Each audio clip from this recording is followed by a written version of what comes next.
नमस्कार दोस्तों, एक बार फिर से आप सभी का स्वागत है। दोस्तों, आज के इस वीडियो में पर्यावरण अध्ययन का संपूर्ण निचोड़ देखेंगे। पर्यावरण से संबंधित टॉप 70 ऐसे महत्वपूर्ण प्रश्नों को देखेंगे जो बार बार एग्जाम में पूछे गए हैं। देखिए दोस्तों, सभी परीक्षाओं में अब पर्यावरण से संबंधित प्रश्न जरूर पूछा जाता है, इसलिए आप लोग इस वीडियो को पूरा ध्यान से और लास्ट तक देखिए। तो चलिए शुरू करते हैं। पहला प्रश्न है, चिपको आंदोलन के प्रणेता थे। देखिए दोस्तों, चिपको आंदोलन के प्रणेता सुंदरलाल बहुगुणा थे। याद रखिएगा, चिपको आंदोलन के प्रणेता सुंदरलाल बहुगुणा थे। यहाँ पर ए ऑप्शन राइट है। चिपको आंदोलन दोस्तों वर्ष 1973 में शुरू किया गया था। याद रखिएगा, वर्ष 1973 में चिपको आंदोलन शुरू किया गया था। कहाँ पर शुरू किया गया था? उत्तराखंड के चमोली जिले में शुरू किया गया था। वृक्षों की कटाई का विरोध करने के लिए चिपको आंदोलन की शुरुआत हुई थी। इसे आप लोग याद रखिएगा। अगला प्रश्न है, नर्मदा बचाओ आंदोलन की संस्थापक कौन थी? देखिए दोस्तों, नर्मदा बचाओ आंदोलन की संस्थापक मेधा पाटकर थी। यहाँ पर बी ऑप्शन राइट है, मेधा पाटकर। अगला प्रश्न है, पर्यावरण संरक्षण अधिनियम कब पारित किया गया था? याद रखिएगा दोस्तों, वर्ष 1986 में पर्यावरण संरक्षण अधिनियम पारित किया गया था। वर्ष 1986 में पर्यावरण संरक्षण अधिनियम पारित किया गया था। यहाँ पर बी ऑप्शन राइट है। अगला प्रश्न है, बर्डमैन ऑफ इंडिया किसे कहा जाता है? देखिए दोस्तों, सलीम अली को बर्डमैन ऑफ इंडिया कहा जाता है। याद रखिएगा, सलीम अली को बर्डमैन ऑफ इंडिया कहा जाता है। सलीम अली एक प्रसिद्ध पक्षी विज्ञानी और प्रकृतिवादी थे। इन्हें आप लोग याद रखिएगा। अगला प्रश्न है, भारतीय प्राणी सर्वेक्षण संस्थान कहाँ स्थित है? देखिए दोस्तों, भारतीय प्राणी सर्वेक्षण संस्थान कोलकाता में स्थित है। कहाँ पर? कोलकाता में स्थित है, इसलिए ए ऑप्शन राइट है। अगला प्रश्न है दोस्तों, राष्ट्रीय जैव विविधता प्राधिकरण संस्थान कहाँ स्थित है? याद रखिएगा, राष्ट्रीय जैव विविधता प्राधिकरण संस्थान चेन्नई में स्थित है। यहाँ पर बी ऑप्शन राइट है। अगला प्रश्न है, भारतीय वनस्पति सर्वेक्षण संस्थान कहाँ स्थित है? देखिए दोस्तों, भारतीय वनस्पति सर्वेक्षण संस्थान कोलकाता में स्थित है। कहाँ पर? कोलकाता में स्थित है। ए ऑप्शन राइट है। अगला प्रश्न है, सलीम अली पक्षी विज्ञान केंद्र कहाँ पर स्थित है? याद रखिएगा, सलीम अली पक्षी विज्ञान केंद्र कोयम्बटूर में स्थित है। यहाँ पर ए ऑप्शन राइट है। और याद रखिएगा, सलीम अली राष्ट्रीय उद्यान जम्मू कश्मीर के श्रीनगर में स्थित है। यदि आपसे पूछे सलीम अली राष्ट्रीय उद्यान कहाँ है, तो यह जम्मू कश्मीर के श्रीनगर में है। और यदि आपसे पूछे सलीम अली पक्षी विज्ञान केंद्र कहाँ पर है, तो यह कोयम्बटूर में स्थित है। ए ऑप्शन राइट है। अगला प्रश्न है, फ्लाई ऐश प्रदूषण किससे होता है? याद रखिएगा, ताप विद्युत संयंत्र से फ्लाई ऐश प्रदूषण होता है। यहाँ पर बी ऑप्शन राइट है। अगला प्रश्न है, कौन सी गैस ग्लोबल वार्मिंग के लिए जिम्मेदार है? याद रखिएगा, ग्रीन हाउस गैस ये ग्लोबल वार्मिंग के लिए जिम्मेदार है। यहाँ पर बी ऑप्शन राइट है। ग्रीन हाउस गैसें कौन कौन सी होती हैं? तो carbon dioxide green house gas है, नाइट्रस ऑक्साइड है, मीथेन, क्लोरोफ्लोरोकार्बन, ओजोन, ये सभी क्या है? ग्रीन हाउस गैसें हैं। यहाँ पर बी ऑप्शन राइट है। अगला प्रश्न है, कौन सी गैस ओजोन परत में छेद बनाने के लिए जिम्मेदार है? तो याद रखिएगा, CFC गैस ये ओजोन परत में छेद बनाने के लिए जिम्मेदार है। यहाँ पर ए ऑप्शन राइट है। अगला प्रश्न है, अंतरराष्ट्रीय ओजोन दिवस कब मनाया जाता है? याद रखिएगा, 16 सितंबर को अंतरराष्ट्रीय ओजोन दिवस मनाया जाता है। यहाँ पर बी ऑप्शन राइट है। ग्लोबल वार्मिंग का अपेक्षित परिणाम है। देखिए दोस्तों, ग्लोबल वार्मिंग का अपेक्षित परिणाम है तटीय रेखा में परिवर्तन, समुद्र के स्तर में वृद्धि, फसल पैटर्न में परिवर्तन। ये सभी यहाँ पर सभी सही हैं, इसलिए डी ऑप्शन राइट है। अगला प्रश्न है, 1984 में भोपाल में किस गैस का रिसाव हुआ था? तो याद रखिएगा, मिथाइल आइसोसाइनेट गैस का रिसाव हुआ था। यहाँ पर सी ऑप्शन राइट है। अगला प्रश्न है, ओजोन की सर्वाधिक सांद्रता किसमें मिलती है? देखिए दोस्तों, ओजोन की सर्वाधिक सांद्रता स्ट्रेटोस्फीयर, जिसे समताप मंडल कहते हैं, इसमें मिलती है। ओजोन की सर्वाधिक सांद्रता स्ट्रेटोस्फीयर में मिलती है। यहाँ पर ए ऑप्शन राइट है। अगला प्रश्न है, ओजोन होल किससे संबंधित है? याद रखिएगा, समताप मंडल में ओजोन परत की मोटाई में कमी से संबंधित है। ओजोन होल किससे संबंधित है? समताप मंडल में ओजोन परत की मोटाई में कमी से। सी ऑप्शन राइट है। अगला प्रश्न है, कौन सी ग्रीन हाउस गैस नहीं है? याद रखिएगा, यहाँ पर आपका दोस्तों नाइट्रोजन जो है ये ग्रीन हाउस गैस नहीं है। कार्बन डाइऑक्साइड, मीथेन, ओजोन ये तीनों ग्रीन हाउस गैस हैं। यहाँ पर दोस्तों डी ऑप्शन राइट है, नाइट्रोजन। अगला प्रश्न है, कौन सी हरित गृह गैस नहीं है? तो याद रखिएगा, आर्गन दोस्तों ये हरित गृह गैस नहीं है। यहाँ पर कार्बन डाइऑक्साइड, क्लोरोफ्लोरोकार्बन, मीथेन ये सभी हरित गृह गैस हैं। यहाँ पर ए ऑप्शन राइट है। अगला प्रश्न है, सभी प्रश्न ध्यान से देखते हुए चलिए। हरित गृह प्रभाव के अभाव में भू सतह का औसत तापमान कितना होगा? तो याद रखिएगा, -18 डिग्री सेल्सियस होगा। यहाँ पर ए ऑप्शन राइट है। अगला प्रश्न है, कार्बन क्रेडिट की अवधारणा उत्पन्न हुई थी। याद रखिएगा, कार्बन क्रेडिट की अवधारणा क्योटो प्रोटोकॉल में उत्पन्न हुई थी। क्योटो प्रोटोकॉल से उत्पन्न हुई थी। यहाँ पर सी ऑप्शन राइट है। अगला प्रश्न है, कौन सी ग्रीन हाउस गैस नहीं है? देखिए दोस्तों, ऑक्सीजन जो है ये ग्रीन हाउस गैस नहीं है। यहाँ पर CO2, CH4, NO2 ये सभी क्या है? ग्रीन हाउस गैसें हैं, लेकिन O2 ये ग्रीन हाउस गैस नहीं है। यहाँ पर डी ऑप्शन राइट है। अगला प्रश्न है, कृत्रिम वर्षा के लिए प्रयुक्त किया जाता है। देखिए दोस्तों, कृत्रिम वर्षा के लिए सिल्वर आयोडाइड का प्रयोग किया जाता है। यहाँ पर बी ऑप्शन राइट है, सिल्वर आयोडाइड। अगला प्रश्न है, किस उत्पाद को इको मार्क दिया जाता है? याद रखिएगा दोस्तों, जो पर्यावरण से मित्रवत हो उसे इको मार्क दिया जाता है। यहाँ पर बी ऑप्शन राइट है, जो पर्यावरण से मित्रवत हो। अगला प्रश्न है, समुद्र का वर्षावन किसे कहते हैं? तो याद रखिएगा, प्रवाल भित्ति को समुद्र का वर्षावन कहते हैं। यहाँ पर ए ऑप्शन राइट है, प्रवाल भित्ति। अगला प्रश्न है, इको मार्क प्रतीक किससे संबंधित है? याद रखिएगा, पर्यावरण के लिए सुरक्षित सामग्री से संबंधित है। यहाँ पर ए ऑप्शन आपका राइट है, पर्यावरण के लिए सुरक्षित सामग्री से संबंधित है। भारत में सर्वाधिक जैव विविधता किस स्थान पर है? तो याद रखिएगा, पश्चिमी घाट पर है। भारत में सर्वाधिक जैव विविधता पश्चिमी घाट पर है। यहाँ पर ए ऑप्शन राइट है। अगला प्रश्न है, पारिस्थितिक तंत्र में ऊर्जा का सर्वोत्तम स्रोत है। याद रखिएगा, पारिस्थितिक तंत्र में ऊर्जा का सर्वोत्तम स्रोत सौर ऊर्जा है। यहाँ पर सी ऑप्शन राइट है, सौर ऊर्जा। अगला प्रश्न है, सबसे अस्थायी पारिस्थितिकी तंत्र कौन सा है? तो याद रखिएगा, समुद्री महासागर ये सबसे अस्थायी पारिस्थितिकी तंत्र है। यहाँ पर ए ऑप्शन राइट है।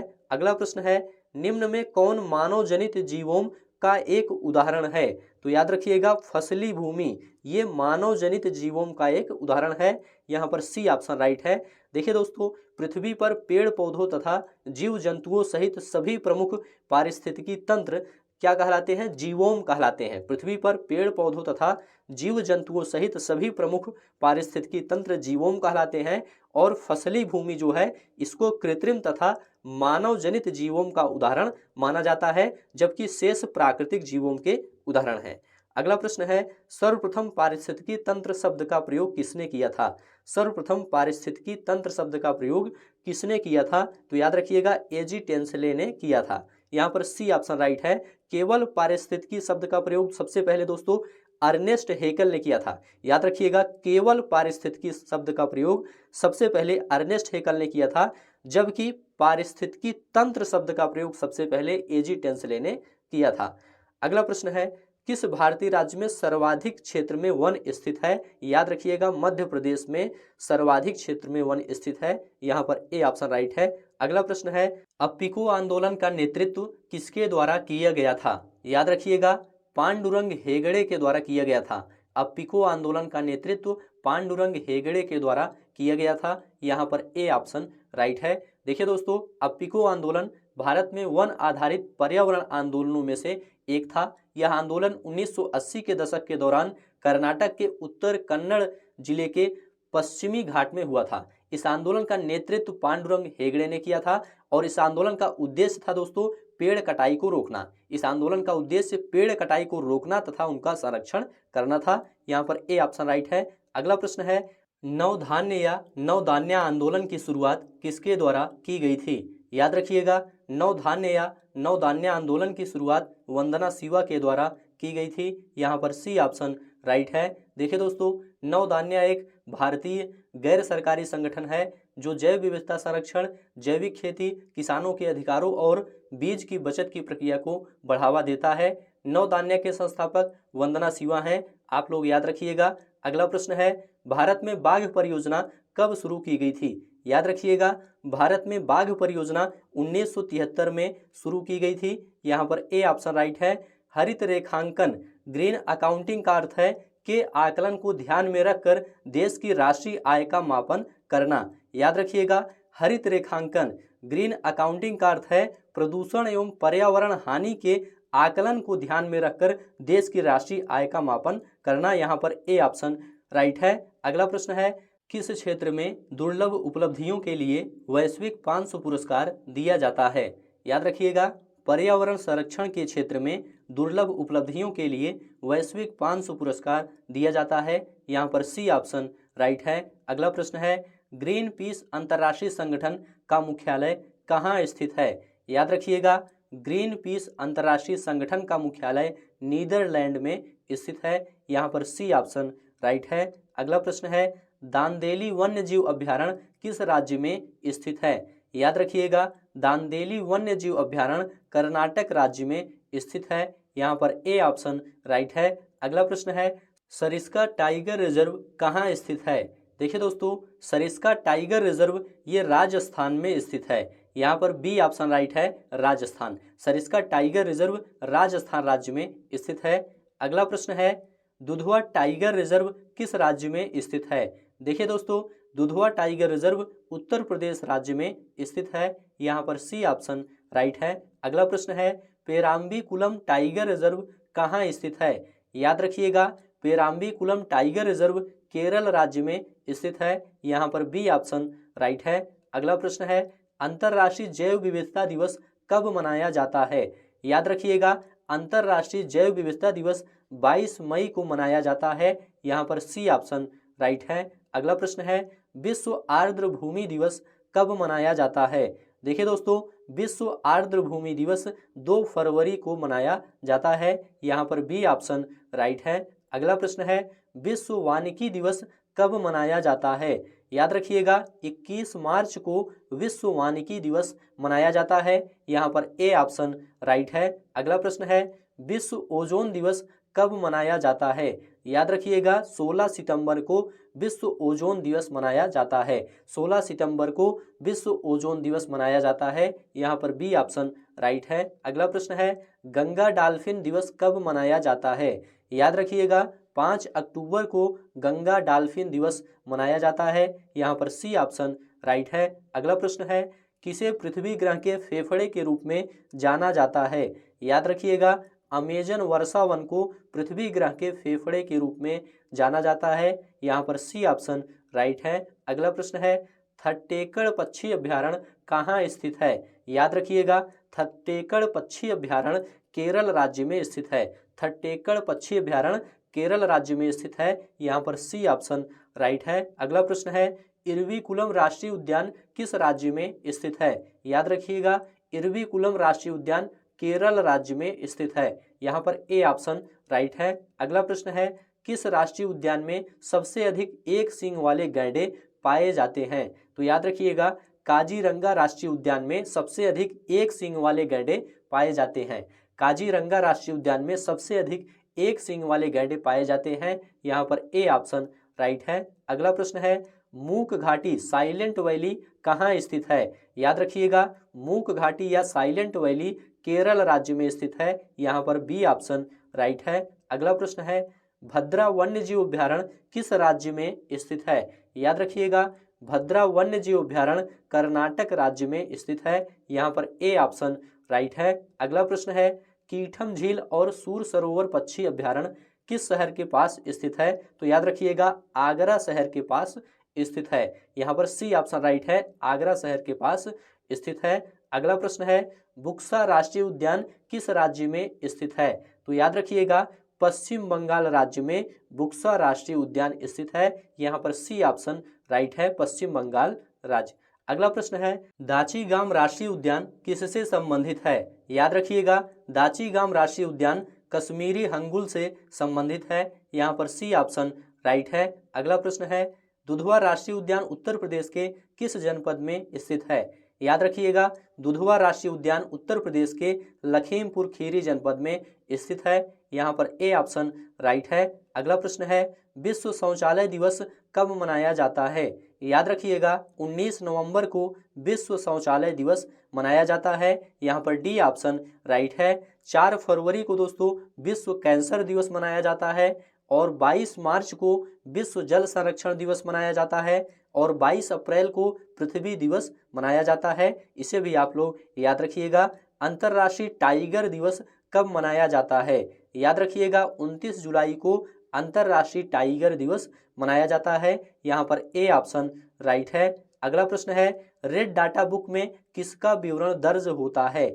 याद रखिएगा, संकटग्रस्त पौधों व जीवों का विवरण दर्ज होता है। रेड डाटा बुक में संकटग्रस्त पौधों व जीवों का विवरण दर्ज होता है। यहाँ पर ए ऑप्शन राइट है। अगला प्रश्न है, विश्व पर्यावरण दिवस कब मनाया जाता है? याद रखिएगा, 5 जून को विश्व पर्यावरण दिवस मनाया जाता है। यहाँ पर बी ऑप्शन राइट है। संरक्षण या विनाश पुस्तक के लेखक हैं? याद रखिएगा, सरला बहन ये संरक्षण या विनाश पुस्तक के लेखक हैं। यहाँ पर बी ऑप्शन राइट है। यह पुस्तक दोस्तों पर्यावरण संरक्षण से संबंधित है, इसे आप लोग याद रखिएगा। अगला प्रश्न है, केवलादेव राष्ट्रीय उद्यान किस राज्य में स्थित है? याद रखिएगा, केवलादेव राष्ट्रीय उद्यान ये राजस्थान राज्य में स्थित है। यहाँ पर बी ऑप्शन राइट है। पहले इसे दोस्तों भरतपुर पश्चिम बिहार के नाम से जाना जाता था, इसे भी आप लोग याद रखिएगा। अगला प्रश्न है, सिमलीपाल टाइगर रिजर्व किस राज्य में है? याद रखिएगा,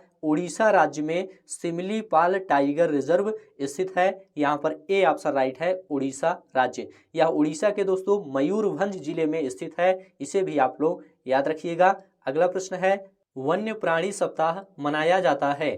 देखिए दोस्तों, वन्य प्राणी सप्ताह अक्टूबर के प्रथम सप्ताह में मनाया जाता है। यहाँ पर ए ऑप्शन राइट है। भारत में वन महोत्सव दिवस मनाया जाता है।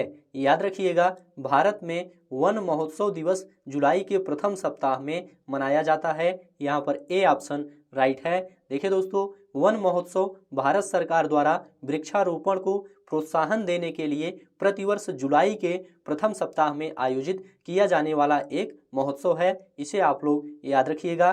पन्ना राष्ट्रीय उद्यान किस राज्य में है? देखिए दोस्तों, पन्ना राष्ट्रीय उद्यान ये मध्य प्रदेश राज्य में स्थित है। यहाँ पर बी ऑप्शन राइट है, मध्य प्रदेश राज्य। अगला प्रश्न है, लोकटक झील है? देखिए दोस्तों, लोकटक झील ये मणिपुर में है। यहाँ पर ए ऑप्शन राइट है, मणिपुर। अगला प्रश्न है, खिजड़िया पक्षी अभ्यारण्य कहाँ पर स्थित है?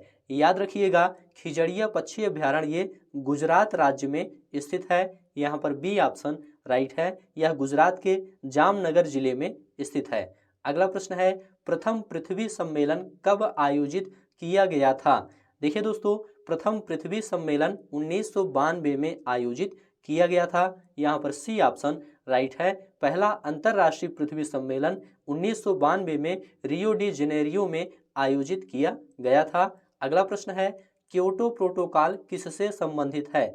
देखिए दोस्तों, क्योटो प्रोटोकॉल ये जलवायु परिवर्तन से संबंधित है। यहाँ पर बी ऑप्शन राइट है। याद रखिएगा, क्योटो प्रोटोकॉल एक अंतर्राष्ट्रीय संधि है जिसे ग्लोबल वार्मिंग द्वारा हो रहे जलवायु परिवर्तन को रोकने के लिए बनाया गया है। क्योटो प्रोटोकॉल का उद्देश्य ग्रीन हाउस गैसों के उत्सर्जन में कटौती करना है। यहाँ पर बी ऑप्शन राइट है। तो इस प्रकार से आज की यह वीडियो यहीं पर समाप्त होती है। ये सभी प्रश्न आगामी सभी परीक्षाओं के लिए काफ़ी ज़्यादा इम्पोर्टेंट हैं। उम्मीद है यह वीडियो आपको अच्छा लगा है तो चैनल को सब्सक्राइब करिए, दोस्तों शेयर करिए और कमेंट में लिखकर जरूर बताइए।